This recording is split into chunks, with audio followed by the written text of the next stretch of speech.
All right, welcome to Witchpolice Radio. I'm here with a guest who is relatively new to me. I think I've seen the name before, but until you reached out, I hadn't really delved too much into your music. So I think we have a lot to talk about to sort of get to know who you are and what you do. And I think the best way to start that off is if you want to introduce yourself and give a bit of background about what you do as an artist. Yeah, for sure. Hi, my name's Anna. I go by Annaxis on stage. I have previously done more of electronic stuff. I'm moving towards a more kind of grunge sound now. Cool. Got some softer folk influences as well. And yeah, I've got an EP coming out pretty soon called The Whelming, and it's going to have some more of that newer sound as well. And yeah, just happy to be here. Cool. Well, how long have you been doing this? Because I was sort of going back through your social media and some of the music you have online, and it looks like it's been at least a few years that you've been sort of actively making stuff. I mean, the earlier stuff having the more of the electronic vibe than what you're doing now. Yeah, for sure. So I wouldn't count, 9-year-old writing little songs on the hand kind of thing, but I've been doing it for a few years now. I started working a little more at it in high school, so a few years back, and yeah, I think the first EP came out 2021 or Okay. so. So yeah, I started releasing music around like 2020. Kind of COVID gave me a lot more time and access to be able to kind of flush out music and release it. So I've been kind of doing that. And then I think I started playing shows more in 2021, kind of the summer of that. And yeah, it's been a steady stream of new stuff.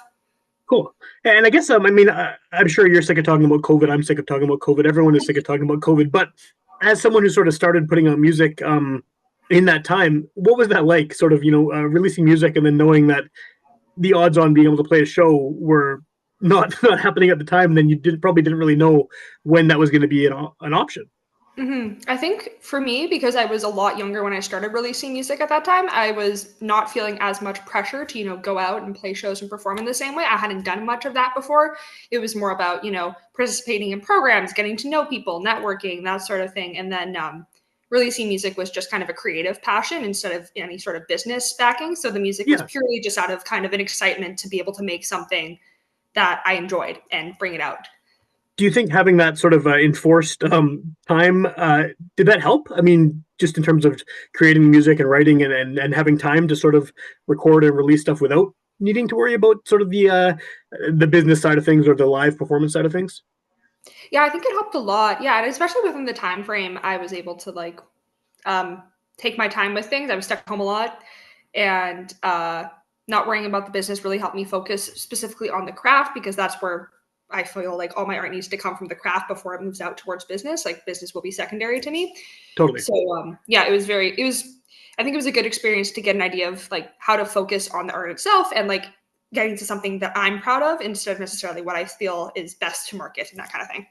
Yeah, I think that's a good way of looking at things, because I think too many people are focused on the opposite, and then that often doesn't work because they try too hard to do the thing that's marketable, and it's not really their honest sort of genuine creation, right? It's just something that's just too tailored to. So I'm glad you're doing it that way. In this sort of short time you've been putting out music in a few years there, like you said right off the top, you kind of have shifted the sound a fair bit. What is what kind of music are you into? How did these sort of two different sounds happen and come out of you? Yeah, for sure. So when I started like kind of producing music that was getting put out, I was listening to a lot of 70s stuff, a lot of dark wave as well. Okay. I was really, really into Kate Bush, which I still am, but I've found other artists that are kind of influencing kind of what I do with my music now. But yeah, so Kate Bush has always been a big driver just with the movement of her production and the way that she kind of constructs her songs. And now I moved into a more 90s Matador Records phase. Okay. With like women-led bands. So I've listened to like, even just within that kind of era, I listened to a lot of PJ Harvey and some Fiona Apple, which I don't think she was on Matador, but kind of within that same kind of locus. You can make the connection. Yeah. So I think the sounds I'm making now come from listening to a lot of darker stuff, but with more of a guitar basis, because my earlier work has been more electronic. And when I started playing more and more shows, I started bringing a guitar more because I just didn't have as many electronic songs to perform. Makes sense. Playing the guitar in the shows kind of brought me into like, oh, this is something I really enjoy doing. I want to work more with guitar, with the art itself, instead of just the performancing. Okay, that makes sense. Yeah. Were you listening to all that stuff before, or is this sort of music that has recently come into your sort of awareness, I guess, or your interests? I think I Well, Kate Bush again has been a constant, but I think a lot of the music that is influencing me now, it's not that I didn't listen to it before, but I didn't listen to it in the same way. I don't Okay. think I appreciated it to the same degree as I do now. And I think it's just because I try to listen to a lot of music. I try to really I really enjoy art. I've started going to more local shows. Cool. And I think just like drawing upon different people and they're talking about what the music they enjoy is. And it's just like there's a lot of different suggestions coming in that I've been able to kind of rediscover with lots of life changes going on, and it's given me new perspectives on it. Sure.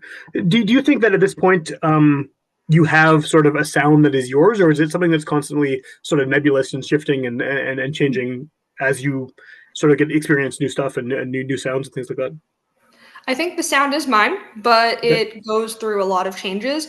I think there are some constants. Find that my vocals haven't changed much. Like I do like to keep moving vocals. I like to how do I pinpoint this? I like to bring in a lot of scales. I like to move up and down with my vocals. I think that the instrumentation does change a lot, but it's a lot of singer-songwriter stuff. I work on it myself. So there's that sort of, it's all coming from me, and it's all, most of my music does explore like a more emotional side of experience. So it's not as much like the lyrics and the vocals. I think it's mostly just like lyrics, melody, vocals are kind of what stayed as a constant, whereas all the other stuff kind of is in flux. Okay.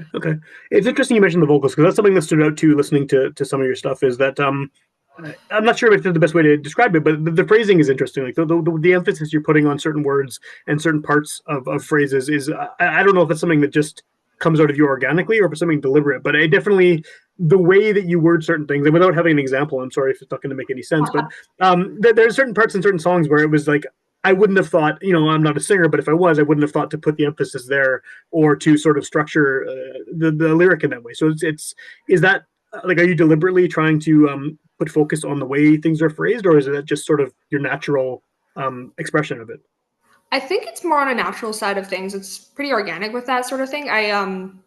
If it sounds good, it is good for my kind of stuff. Like if I enjoy the way it's sounding, then I'm just going to keep with that. And if it feels a little off, I'm just going to keep on workshopping it until it sounds right, kind of thing. Okay. But I don't necessarily apply like specific theories to how I'm going to do it.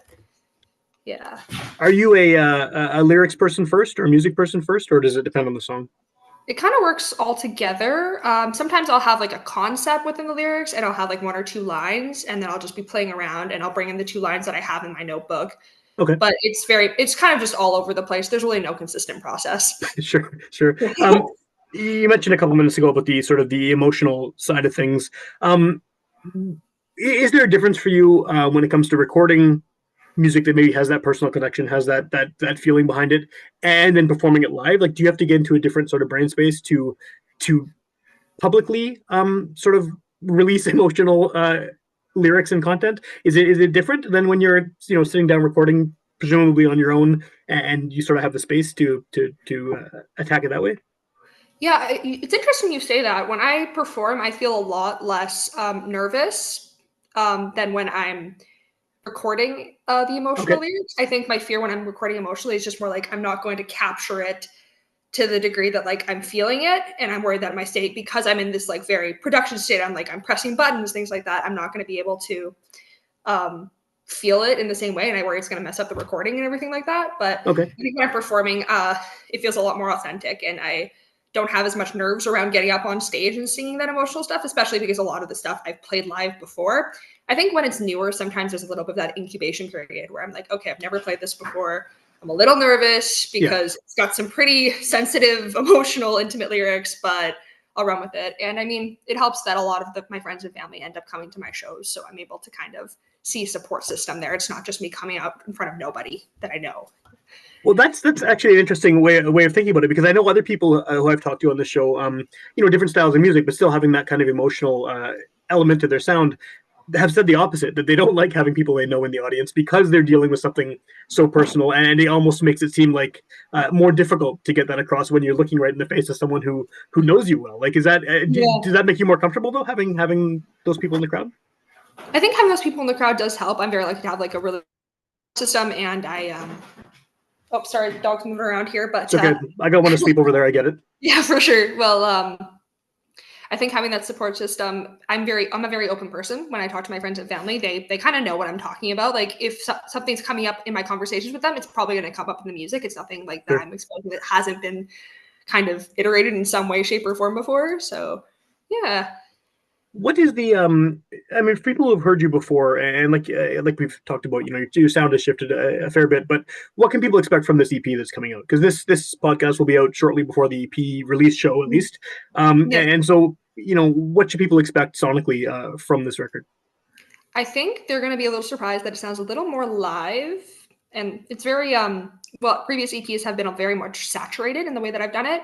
It's been a little more like kind of, you can tell that it's made on a computer kind of thing. Okay, okay. Whereas this one, it has a more live feel to it. There's a lot of motion in it that seems to have just come up organically. It doesn't seem like it was heavily produced or anything like that. And I think again, like there's going to be more of a guitar basis. It'll move kind of between some heavier guitar rock alternative kind of songs, and then it moves to very soft, grungy, but also very much like singer-songwriter folk kind of sound. Yeah. So I think it's going to have an interesting movement because it's two like very different genres in terms of loud, quiet, loud that are kind of coming into it. So yeah, I think it'll be different. Okay. Well, I mean, the loud, quiet, loud thing. I mean, that whole grunge era of music in general. I mean, the loud had just as much emotional punch, kind of as the quiet did, right? It was like the best bands in that scene could do both. They could have the heavy part pull the heartstrings as much as the soft part. So I think that it definitely works. Grunge influenced stuff definitely works for getting feelings across as well as anything, really. Yeah, it's exciting. Yeah, for sure. So I mean, how did you? I'm always interested in this because I'm in my early 40s now. So I grew up when I was in my junior high, as a young teenager. Grunge was still happening. It was still like kind of the thing that was going on. And so whenever I talk to someone who, I'm assuming you're younger, based on what we've been talking about, how did you discover this? Like, what is the appeal, I guess, of some of this music in 2024, 2023, whenever it was what, because it's to me, I mean, I still listen to it too, but it seems very much of an era, and it seems like we're quite detached in sort of the timeline of humanity at this point from that sort of that sound. It obviously still resonates with a lot of people. What is it with you that works? What is it about that style that works with what you're doing and sort of appeals to you? Yeah, so I'm just thinking, even like you're talking about your middle school experience, and I just started listening to like some of the more rock influenced stuff in middle school. Okay. My mom had a Pixies t-shirt, so it was kind of just stumbled upon it. And my family is very music enthusiastic. My dad has been making music in the scene for like 30 years, things like that. So well, I that think helps. yeah, they definitely influenced the way that I look at music, and it has exposed me to like vastly different decades of music. I think it's also just like friend groups and stuff, meeting different people who enjoy different music, and I'm pretty social, so I get a good chance at talking to different people who have different tastes, and I think that's definitely influenced. It's a lot of relations that have caused me to listen to different genres, and Sure. yeah, I think stumbling upon grunge was just kind of accidental, and I just really enjoyed the heaviness because I hadn't heard anything like it before. Okay, yeah, that makes sense. Yeah. Well, and I guess that is the best way, I think, still to discover new music is for someone to just sit you down and say, "Here, listen to this. This is great." I mean, we have all these other options now online and everything, but yeah, I think that still is the most effective way. Someone says is really passionate about something and wants you to hear it. That usually sells it better, I think, than clicking on a link somewhere. Yeah, and I mean, it just makes me think like, same with book recommendations, any sort of recommendations, the person knows you. So they're recommending something that they like, that they think you'll like. And that already is like an emotional attachment to the music just from that, which I think is really important to enjoy it. Yeah, definitely. Just to kind of take a weird jump off of that, I mean, you're putting out music, you have this EP coming out. How do you intend to sort of get that heard? Because I mean, hopefully, yes, people will hear your stuff and recommend it to friends, and that word of mouth thing will work. But we're in an era now where everyone is putting out records constantly, and there's so much music out there, and it's all sort of thrown at you all at once. How do you think that you can get your music heard by sort of the people that will most appreciate it? There might not be an answer to that because I know it's like the question for everyone, right, at this point. Yeah, I think that's a really big question. I have a lot of stuff in my notes app that's just like, very simple practical things, just on a base level, being like, okay, reaching out, Witchpolice, reaching out and kind of finding different avenues to communicate and meet people. Sorry, she's that's the dog. And I've also been just like, I have this old-fashioned idea that my dad's taught me that is like the best way to get your music heard is to get on stage if you're a performer. So I'm doing my best to play shows and make the shows an experience instead of like, Yeah. it's a sonic experience, but it's also like an experience. You come and you enjoy yourself kind of thing. So like I've got an art trade that I've got organized at this newer show because I find that people who do other disciplines of art really enjoy art. So I'm doing an art trade, you bring in smaller pieces and there's a barter system. We'll be giving like wristbands to those who have brought art so that you know who to talk to and kind of things like that, which that's cool. Yeah. So just finding things that I haven't really seen when I'm going to live shows and being like, okay, what can I do that makes this seem like an interesting experience? And yeah, that kind of thing. Rather than just going to watch someone play music for half an hour and then you move on to the next thing, right? Yeah, I get what you mean about wanting to have. Yeah. Do you have an idea, sort of at this point, of where you fit in within the local scene? I mean, I know there's so many musicians in Winnipeg. I've been doing this for like 12 years, and I still haven't scratched the surface of them. But I mean, like, do you think that there's a sort of a niche within the local scene that you've either fit into now or sort of want to find yourself more involved in?